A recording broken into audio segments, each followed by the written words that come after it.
오늘 은혜 받으실 하나님의 말씀은 구약성경 사무엘하 4장 1절로 12절에 기록된 말씀입니다. 구약성경 469쪽에 있습니다.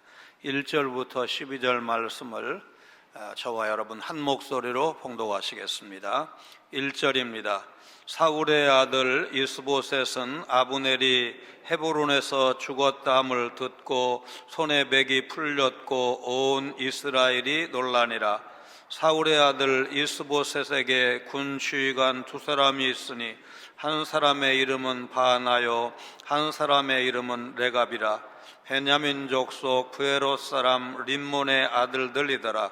부에롯도 베냐민 지파에 속하였으니 일찍이 부에롯 사람들이 깃다임으로 도망하여 오늘까지 거기에 우거함이더라. 사울의 아들 요나단에게 다리 저는 아들 하나가 있었으니 이름은 무비보셋이라.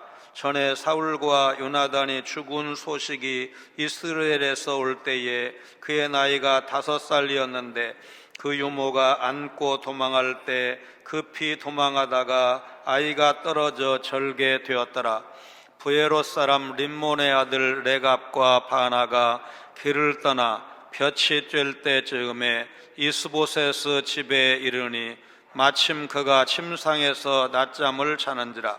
레갑과 그의 형제 바나가 밀을 가지러 온 채하고 집 가운데로 들어가서 그의 배를 찌르고 도망하였더라. 그들이 집에 들어가니 이스보셋이 침실에서 침상 위에 누워 있는지라.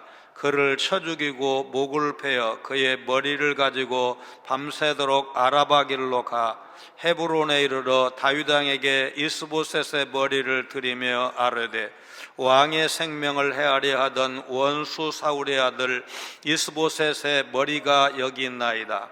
여호와께서 오늘 우리 주 되신 왕의 원수를 사울과 그의 자손에게 갚으셨나이다 하니 다윗이 브레롯 사람 림몬의 아들 레갑과 그의 형제 바나에게 대답하여 그들에게 이르되 내 생명을 여러 환난 가운데서 건지신 여호와께서 살아계심을 두고 맹세하노니 전에 사람이 내게 알리기를 보라 사울이 죽었다 하며 그가 좋은 소식을 전하는 줄로 생각하였어도 내가 그를 잡아 시글락에서 죽여서 그것을 그 소식을 전한 갚음으로 삼았거든. 하물며 악인이 의인을 그의 집 침상 위에서 죽인 것이겠느냐. 그런즉 내가 악인의 피 흘린 죄를 너희에게 갚아서 너희를 이 땅에서 없이 하지 아니하겠느냐 하고 청년들에게 명령하며 곧 그들을 죽이고 수족을 베어 헤브론 목가에 매달고 이스보셋의 머리를 가져다가 헤브론에서 아브넬의 무덤에 매장하였더라. 아멘. 세상은 인맥 또 돈과 권력을 중요하게 생각합니다. 정계와 재계의 혼맥을 분석해 보면 이 말을 실감할 수가 있습니다. 가끔 신문에 관련 기사가 나오면 흥미롭게 읽은 적이 있습니다. 한국화약, 지금은 이제 한화그룹이죠. 김종희 회장은 주력인 방위산업 관련을 도와줄 수 있는 힘 있는 정치권 인사가 필요했을 것입니다. 그래서 큰 사위가 이우락 전 중앙정보부장의 차남이고 현재 김승현 그룹 회장은 서정화 전 내무부 장관의 딸과 결혼을 했습니다. 그리고 둘째 아들은 독립운동가 백범 김구 선생의 손녀이자 김신 전 교통부 장관의 막내딸과 결혼을 했습니다. 삼성그룹 창업주인 이병철 회장의 셋째 이건희 전 회장이 중앙일보 홍진기 창업주의 딸과 결혼을 해서 두 가문이 사돈 관계인 것은 온 국민이 잘 아는 사실입니다. 그 손자 현재 이제 삼성의 회장이죠. 호남의 이제 대상그룹 옛날 미원이죠. 장녀와 결혼을 해서 영호남 간 재벌의 결합이다 화제가 된 적이 있었는데 지금은 이혼한 상태입니다. 교회 안에도 이런 생각을 하는 사람들이 적지 않다고 봅니다. 설교하고 있는 목사도 본인 결혼에는 순수했다고 자부하지만 삼남매 자녀들의 결혼을 위해서 기도하면서 그런 인간적인 생각을 한 번도 하지 않았다고 말할 수는 없습니다. 그러나 하나님은 이런 것으로 하나님 나라를 이룰 수 없다고 말씀하십니다. 마태복음 1장에 나오는 예수님의 족보만 봐도 알 수가 있습니다. 다말과 라합, 롯과 밧세바, 그리고 예수님을 이제 낳은 동정녀 마리아까지 5명의 여성 이름이 마태복음 1장에 나옵니다. 롯과 마리아는 도덕적으로 흠결이 없습니다. 그러나 다말과 라합, 밧세바 이 세 여성은 문제가 심각합니다. 성경이 정확무한 하나님의 말씀이 아닌 인간이 기록한 역사의 산물이라면 이 세 사람의 이름을 부끄러워서라도 뺐을 것입니다. 그런데 성경 저자는 그 이름을 그대로 기록을 해서 우리에게 전해져 왔습니다. 하나님 나라는 사람의 힘과 돈으로 이루어지지 않습니다. 아브넬과 이스보셋은 자신들의 힘으로 아주 강대한 왕국을 세울 수 있다고 믿었을 것입니다. 그러나 사람의 힘으로 세운 나라를 지탱하는 힘은 맥이 풀리듯이 허무하게 사라져 버릴 수 있다는 사실을 우리가 4장에서 확인하게 될 것입니다. 1절은 아브넬의 죽음에 대한 반응입니다. 온통 죽음의 주제를 다루고 있는 사무엘하 4장에서 가장 먼저 언급되는 죽음은 아브넬의 죽음입니다. 아브넬의 죽음에 대해서는 3장에서 자세히 소개한 바가 있는데 4장에서 왜 같은 내용을 다시 언급할까? 두 가지 이유를 생각할 수가 있습니다.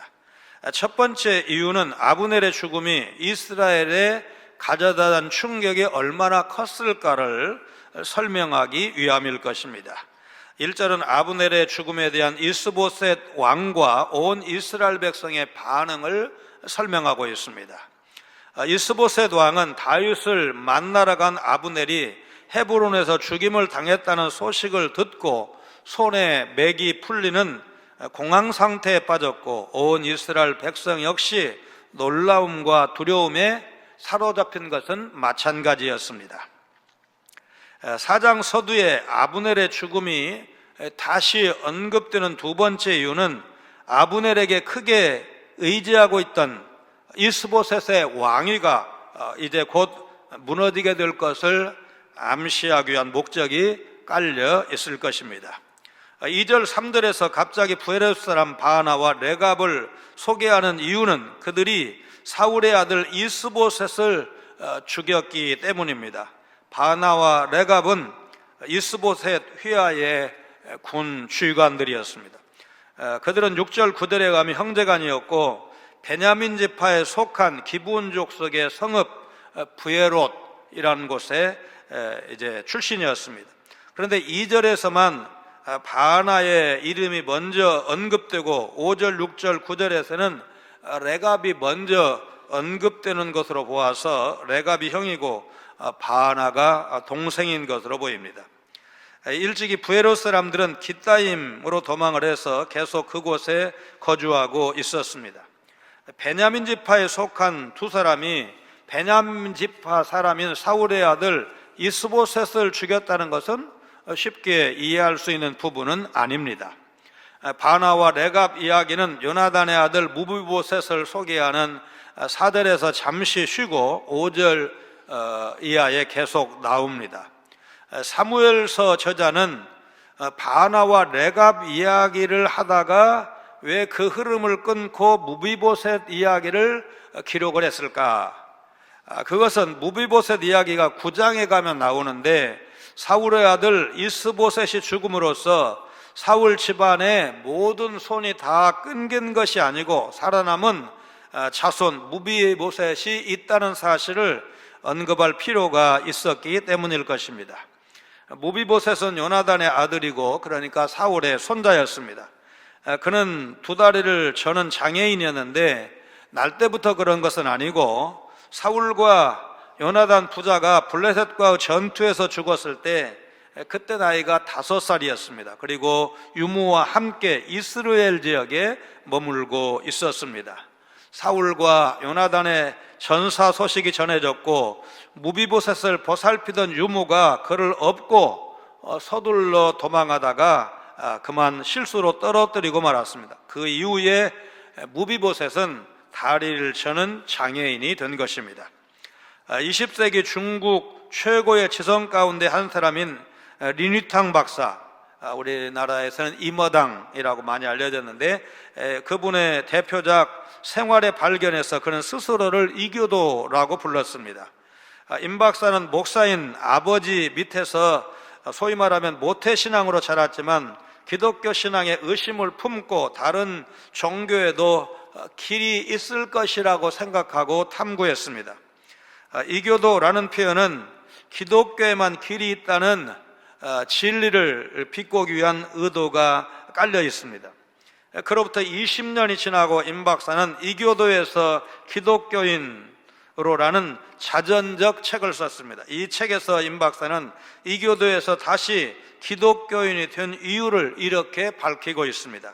나는 그동안 다른 우물에 답이 있나 들여다 보았습니다. 그러다 한 우물에 빠졌는데 그곳에서는 네가 전생에 저지른 일 때문에 우물에 빠진 것이다 라는 말만 했습니다.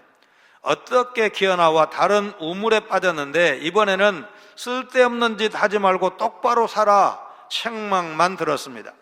우물에 빠진 나를 구하기 위해 누군가 직접 줄을 메고 내려온 종교는 기독교뿐이었습니다. 임 박사는 세상의 많은 종교는 저마다 높은 봉우리를 가지고 있지만 예수 그리스도만이 모든 봉우리 위에서 빛을 볼 수 있게 한다고 설명했습니다. 좋은 종교는 많지만 진리는 하나밖에 없습니다. 유일한 구원의 방법인 예수 그리스도를 우리가 떠날 수 없는 이유입니다. 지난주일 소개해드린 경북 김천 보리암의 주지 박기봉님은 뒤늦게 기독교만이 유일한 진리라는 사실을 깨닫고 구미노예에 자신의 전 재산을 헌납하고 마음 편히 이 땅을 떠날 수 있었던 것입니다. 세상 나라와 달리 하나님 나라는 유력한 사람이 사라지고 막대한 자금이 없을지라도 요동하지 않습니다. 하나님이 직접 그 나라를 이루어 가시기 때문에 그렇습니다. 아무리 둘러봐도 주위에 의지할 만한 사람 없고 쓸데는 많은데 융통할 곳이 없다, 그런 생각하신 적 많으시죠? 그러나 하나님이 원하시고 기뻐하신다면 하나님은 능히 책임지실 수 있는 능력의 하나님이십니다. 그래서 우리는 낙심하지 말고 하나님이 주권적으로 자신의 나라를 이루어 가신다는 사실을 믿고 믿음의 길을 걸어가야 합니다. 하나님 나라는 불의를 행하지 않습니다. 항상 공의와 선행을 힘쓰는 것이 하나님 나라입니다. 레갑과 바하나가 이스보셋 왕을 죽이는 것은 이 세상 나라의 전형적인 모습이라고 할 것입니다. 5절로 7절입니다. 부에롯 사람 림몬의 아들들인 레갑과 바하나는 한창 더운 대낮에 이스보셋이 있는 왕궁을 찾아갔습니다. 때마침 이스보셋은 낮잠을 자고 있었다고 했습니다. 그들은 밀을 가지러 온 사람처럼 꾸미고 왕궁으로 들어가서 이스보셋의 배를 찔러 죽였습니다. 그리고 그 머리를 가지고 다윗이 있는 헤브론을 향해 나아갔습니다. 이스보셋을 죽인 그들의 행동은 과거에 사울이 기브온 족속에게 행한 일에 대한 보복적 성격을 갖고 있는 일이다, 그렇게 이제 볼 수 있습니다. 그리고 여기서 한 가지 주목할 것은 이스보셋의 암살이 한창 더운 대낮에 이루어졌다는 것입니다. 레갑과 바하나는 한낮에 왕을 죽일 정도로 대담했습니다. 그만큼 이스보셋의 세력이 약화되어 있었고 그의 경호 역시 허술했기 때문에 이런 백주의 암살이 가능했을 것입니다. 세상 나라는 유력한 지도자의 암살이 민주화를 촉진하기도 하고 역사가 발전하는 경우를 가끔 볼 수 있습니다. 박정희 전 대통령의 시해가 당시에는 우리 국민에게 큰 충격을 안겨주었지만 결과적으로는 한국 민주화의 일정 부분 기이한 측면도 완전히 부인할 수는 없을 것입니다. 루마니아의 공산 독재자 니콜라이 차우세스크도 권좌에서 축출되는 바람에 루마니아가 지금은 민주국가가 될 수 있었습니다. 당시 루마니아 인구가 2천만 명 정도인데 300만 개의 도청기가 전국에 깔려 있었고, 그거를 감청하기 위해서 1000여 개의 도청 센터를 운영을 해서 국민들이 집에서도 자유롭게 말할 수 없을 정도였다고 합니다. 그러나 하나님 나라는 음모와 배신과 살인을 통해서는 한치도 전진하지 않습니다. 음모와 배신, 살인 같은 것들은 하나님 나라와 아무런 상관이 없습니다. 손해를 보더라도 신의를 지키고 옳고 선한 일을 행한 가운데 하나님 나라가 이루어진다는 사실을 여러분 기억하시기를 바랍니다. 하나님은 결과도 귀하게 보시지만 그 과정과 동기를 더 중요하게 보십니다. 그러므로 우리 성도는 항상 공의와 정직을 실천해야 합니다. 그러면 절대로 망하지 않습니다. 하나님이 기적처럼 책임져 주실 것입니다. 살아계신 하나님을 믿고 공의와 선행을 실천하면서 살아가시기를 바랍니다. 결과보다 과정과 동기를 중요하게 여기시는 하나님이시기 때문에 교회는 목적이 아무리 선하다 할지라도 그 선한 목적을 이루기 위해서 불의한 일을 할 수는 없는 것입니다. 로마서 8장 28절에 우리가 알거니와 하나님을 사랑하는 자 곧 그의 뜻대로 부르심을 입은 자들에게는 모든 것이 합력하여 선을 이루느니라. 교회와 성도는 때로 손해를 감수하더라도 늘 공의와 정직을 지켜야 하고 그 결과는 하나님께서 책임져 주신다. 여러분 믿으시기를 바랍니다. 이 세상에서는 악인이 번성하고 의인이 억울한 일을 당하는 것처럼 보이는 경우 적지 않습니다. 그러나 살아계신 하나님이 반드시 악인을 공의로 심판하시고 의인을 환난에서 건져 주십니다. 8절로 12절입니다. 레갑과 바하나는 자기들이 죽인 이스보셋의 머리를 가지고 헤브론에 있는 다윗 왕을 찾아갑니다. 다윗을 만난 그들은 이스보셋의 머리를 바치면서 전하의 생명을 해하려 하던 원수 사울의 아들 이스보셋의 머리를 가져왔나이다 보고했습니다. 아울러 그들은 여호와께서 다윗 왕을 도우시려고 사울과 그의 자손에게 원수를 갚으셨다고 자신 있게 말합니다. 그러나 다윗은 자신의 생명을 온갖 죽을 고비에서 건져주신 여호와 하나님의 살아 계심을 두고 맹세하면서 그들이 기대하던 특별한 상과는 반대로 비난과 책망의 말을 그들에게 쏟아붓습니다. 다윗은 이전에도 어떤 아말렉 청년이 사울을 죽였다고 하면서 좋은 소식을 이제 가져온 것으로 생각을 했지만 자신은 그것을 하나님의 권위를 멸시한 행동으로 판단하고 시글락에서 그 아말렉 청년을 죽임으로써 그의 악한 행동에 대한 보상을 해주었다고 10절에서 말하고 있습니다. 하물며 레갑과 바하나 악인들이 자신의 집 침상위에서 낮잠을 자던 이스보셋을 죽였으니 그들의 피 흘린 죄를 갚기 위해서 그들을 이 땅에서 없애야 하지 않겠느냐 11절에서 말하고 있습니다. 그러고는 주변에 있던 젊은이들에게 명령해서 그들을 죽이고 그들의 손과 발을 잘라서 그 죽음을 헤브론 연못가에 매달게 했습니다. 그리고 그들이 죽인 이스보셋의 머리는 헤브론에 있는 아브넬의 무덤에 매장해 주었습니다. 그런데 흥미롭게도 다윗은 전쟁터에서 죽은 사울과 요나단 부자 그리고 요압에게 암살당한 아브넬을 위해서는 심금을 울리는 애가를 지어 부르게 했지만 레갑과 바하나가 죽인 이스보셋을 위해서는 그런 애가를 부르지는 않았습니다. 1장 24절과 3장 32절에는 눈물이 있지만 4장에는 눈물이 없습니다. 따라서 4장에 이르기까지 과정을 이렇게 요약할 수 있습니다. 1장에는 죽음과 눈물이 있습니다. 2장에는 죽음은 있으나 눈물이 없습니다. 3장에는 죽음과 눈물이 있습니다. 4장에는 죽음은 있으나 눈물이 없습니다.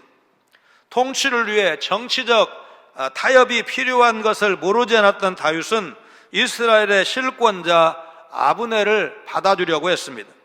물론 다윗은 이스보셋을 배신하고 자신에게 온 아브넬이 나중에 자신을 배신할 가능성이 없지 않다는 사실을 모르지는 않았을 것입니다. 그런데 요압이 동생의 원한을 갚고 자신의 권력을 지키기 위해서 아브넬을 제거했고, 다윗은 아브넬을 위해 간곡한 애가를 지어서 부르게 함으로 민심을 얻는 데 성공했습니다. 또 다윗은 이스보셋을 죽이고 자신을 찾아온 2명의 암살자를 가차없이 처형했습니다. 다윗은 자신의 정적이라고 할 수 있는 이스보셋을 의인으로 추모하기까지 했습니다. 다윗은 하나님이 함께 하시기에 덕을 유지하는 정치력을 구사하면서 모든 것을 얻을 수가 있었습니다. 오늘날에도 국가 지도자에게는 지혜와 덕을 베푸는 정치력이 필요한데, 이제 우리가 그런 지도자가 많지 않은 것, 특별히 최고 통치자가 그런 모습을 보여주지 못하는 안타까운 현실을 보고 있습니다. 전쟁 영웅 출신인 다윗은 말하자면 이 문무를 잘 겸비한 그런 좋은 지도자로 묘사되고 있습니다. 캄보디아의 폴포트 정권의 잔인함은 말로 할 수가 없습니다. 크메르 루즈는 왕정 폐지를 기치로 반불, 그러니까 프랑스를 반대하고 반미 노선을 표방하는 공산주의 계열로 1975년 4월 내전에서 승리해서 수도 푸놈펜을 점령했고 나라 이름을 민주 캄푸치아라고 개명했습니다. 75년부터 79년까지 썩은 사과는 상자째로 버려야 한다, 그러면서 의사나 교사, 체육인과 문화예술 종사자들, 안경을 쓰고 글을 쓸 수 있다는 이유만으로 지식인들을 반대자로 몰아서 무자비하게 숙청했습니다. 아이러니한 것은 폴포트 자신도 프랑스 유학을 다녀온 불어교사 출신입니다. 또 안경도 썼습니다. 유학 중에 이제 공산주의자가 되어서 그렇게 이제 바뀌어버렸습니다. 나중에 선진국들이 캄보디아의 열악한 실정을 동정해서 병원을 지어주거나 학교를 지어주었는데 병원을 운영할 의사가 없습니다. 학교에서 가르칠 교사가 없을 정도로 그렇게 피폐해졌다고 합니다. 미국 예일대학의 조사 결과 캄보디아 전역에서 2만 개 이상의 킬링 필드가 발견 혹은 발굴되었고 138만 6,734명의 사상자가 발생한 것으로 확인되었습니다. 한국전쟁 3년간 한국인 전사자가 당시에 이제 우리나라 인구가 2천만 명이었는데 131만 2,836명보다 더 많습니다. 흔적을 찾지 못한 실종자와 병사한 사람, 굶어 죽은 사람을 포함하면 당시 캄보디아 인구 800만 명 가운데 무려 175만에서 많게는 250만 명이 이제 살해당한 것으로 추정을 하는데 국민의 25%, 약 30%가 살상당한 것입니다. 대학살 이후에 이 캄보디아 평균 수명이 14.5세로 낮아졌다고 합니다. 독재자 폴포트는 1977년 과거의 동맹이었던 베트남에 대해서 대규모 군사 행동을 개시하는데 이제 이 전쟁에서 짐으로 인해서 79년에 실각하게 되고 산악 게릴라 부대를 이끌면서 재기를 도모했지만 97년 6월 달에 옛 동료에 의해서 체포되었고 법정에서 반역죄를 이제 적용받아서 창고에 가두어 놨습니다. 그리고 98년에 병으로 죽었습니다. 폴포트 집권 기간은 단 4년인데 캄보디아 역사에 엄청난 악을 행했습니다. 어린이를 국가가 책임지고 키워야 한다면서 집단 수용시설에 보내서 자본주의 체제에서 만연했던 부정, 부패, 탐욕 등을 어린이들과 청소년들에게 가르쳤습니다. 심지어 어린 자녀들을 이용해서 자기 부모가 죄를 지으면 고발하게 하는 반인륜적 행위를 강요했고 크메르 루즈 정권 때 심어진 공포와 불신으로 지금도 40여 년 세월이 지났지만 가족 간의 신뢰가 없어서 그야말로 개인주의가 기승을 부리는 불신사회가 되었다고 합니다. 현직 훈센 총리는 32살의 총리가 되어서 역사상 최연소 총리라는 기록과 40년째 현직을 유지해서 최장수 독재자라는 오명을 동시에 얻은 사람입니다. 아들이 군사령관, 딸은 언론사 대표, 아내는 공항 근처의 예식장을 운영하고 있고, 국회의원은 야당 인사를 얼마나 많이 죽이고 핍박을 했는지 여당 소속만 당선되어서 일당 독재 국가를 만들었습니다. 우리가 현실에서 이런 참혹한 일을 겪는다면 참으면 좋은 날 올 거야 쉽게 말할 수가 없을 것입니다. 10여 년 전에 전서 교역자유 행사 때 이제 보고 이번에 두 번째 본 것인데도 충격적인 장면이 조금도 줄지 않았습니다. 우리에게도 암울했던 시기가 없었던 것은 아니지만 그냥 자유 대한민국에 태어난 것이 감사하다, 그런 생각을 많이 했습니다. 그러나 악행은 절대로 오래가지 못한다는 것도 부인할 수 없는 역사적 사실입니다. 하나님은 반드시 악인을 벌하시고 의인을 보호해 주시고 환난에서 건져 주십니다. 잠언 24장 16절입니다. 대저 의인은 7번 넘어질지라도 다시 일어나려니와 악인은 재앙으로 말미암아 엎드러지느니라. 계속해서 잠언의 지혜자는 잠언 24장 19절로 21절에 너는 행악자들로 말미암아 분을 품지 말며 악인의 형통함을 부러워하지 말라. 대저 행악자는 장래가 없겠고 악인의 등불은 꺼지리라. 내 아들아, 여호와와 왕을 경외하고 반역자와 더불어 사귀지 말라고 당부하고 있습니다. 우리 성도는 당장에 약간의 유익을 얻기 위해서 악한 일에 동조하거나 그걸 묵인해서는 안 됩니다. 다윗은 왕권을 쟁취하기 위해 수단과 방법을 가리지 말라는 참모의 유혹을 단호히 뿌리셨습니다. 하나님은 악에 대해 공의로 심판하십니다. 다윗의 대적들은 경쟁에서 이기기 위해 온갖 방법을 다 동원했지만 다윗은 하나님의 주권과 공의를 믿고 오랫동안 참고 기다렸습니다.